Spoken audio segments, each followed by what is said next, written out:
You want to buy cheap cryptocurrencies? Well, let's talk about the top 4 cheap, inexpensive cryptocurrencies on the market today. Let's talk.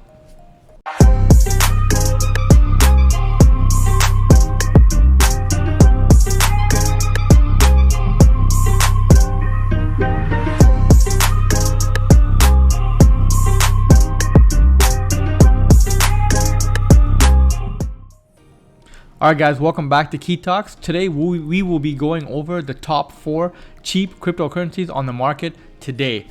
My opinion, of course. Now before I get into that, I have to differentiate a stock from a crypto because a lot of people seem to not understand the difference. So when you are picking stocks, you're looking at the revenue, the cash flow, you're looking at how much debt the company has, and several other factors. But when you're looking or when you're trying to evaluate a crypto, you do not use the same metrics that you use to evaluate a stock.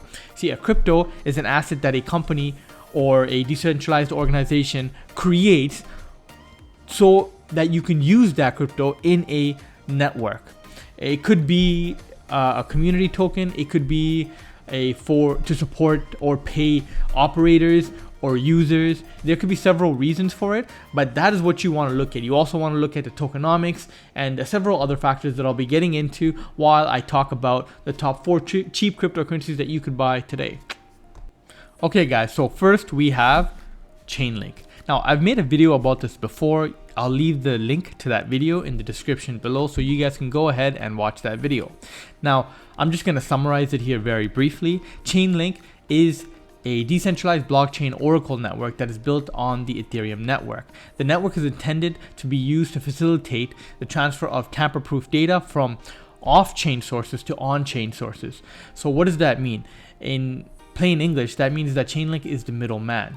Now they provide real-world data. Now let's say that there's a UFC match happening and you and I want to make a bet on it depending on which players are winning and losing, or which players are going to win and lose. So Chainlink will provide that real world data from the centralized organization and then take that information and provide that to us in the crypto space so that you and I can get into a smart contract. Now Chainlink's native token is the LINK token. Now the LINK token does have fairly good tokenomics, but the most important part to know here is that the more Chainlink provides data, the higher the LINK token will go up in price.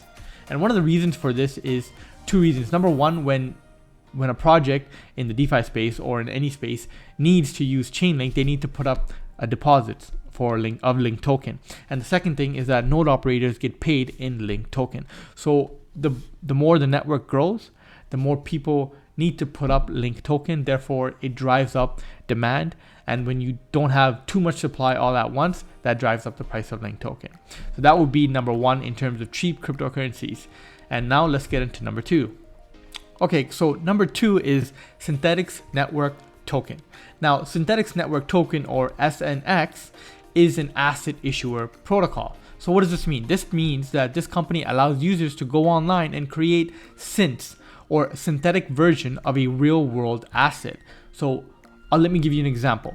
Now users can go online and create a synth of Tesla stock. So what that means is you can create your own token that tracks the price of Tesla. Now anyone with internet access can go online and be able to invest in Tesla. Now the difference between the Tesla stock and the synthetic version of Tesla is that you don't actually have voting rights. You don't actually have a piece of paper held at the bank that says you are part owner, right? You just have something that tracks the price of Tesla. But this opens up the market for everyone around the world.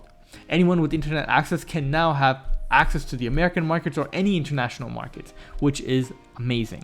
Now, outside of that, some other things you should know is that the difference between a real world asset and a synth is that the synth is denoted with an S in front of the actual token. Now, what drives up the price of Synthethix?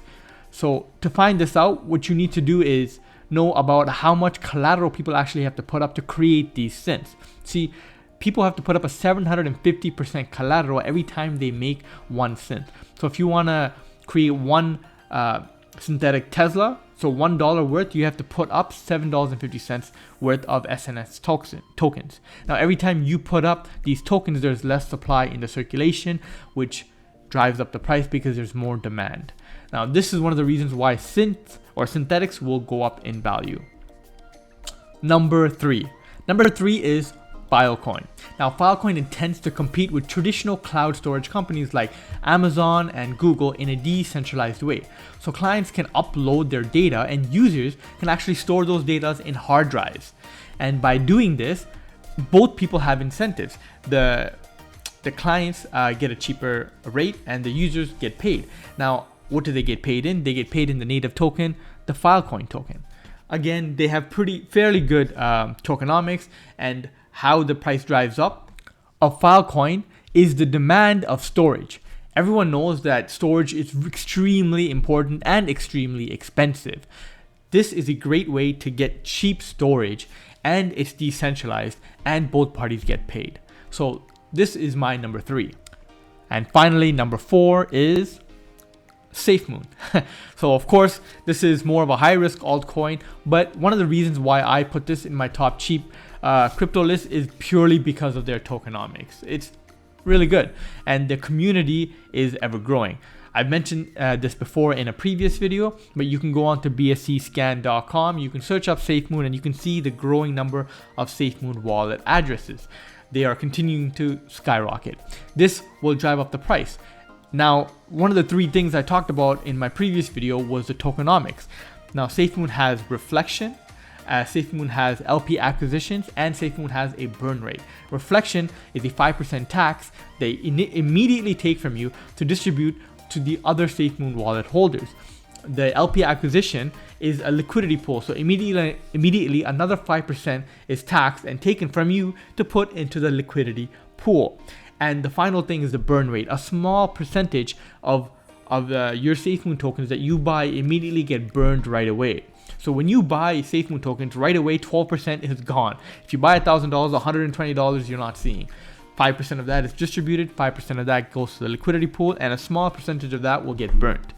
And by holding Safemoon tokens every day, every time someone buys or sells or transfers Safemoon tokens, you'll get some Safemoon tokens added to your wallet free of charge, which is awesome. There you go, guys. This is my top 4 cheap, inexpensive cryptos to buy today. Good luck, everyone. If you like this content, please subscribe, like this video. It really helps for the algorithm. Really appreciate it. If you want to know anything, let me know. Ask me the question and I'll try my best to answer it. Take care.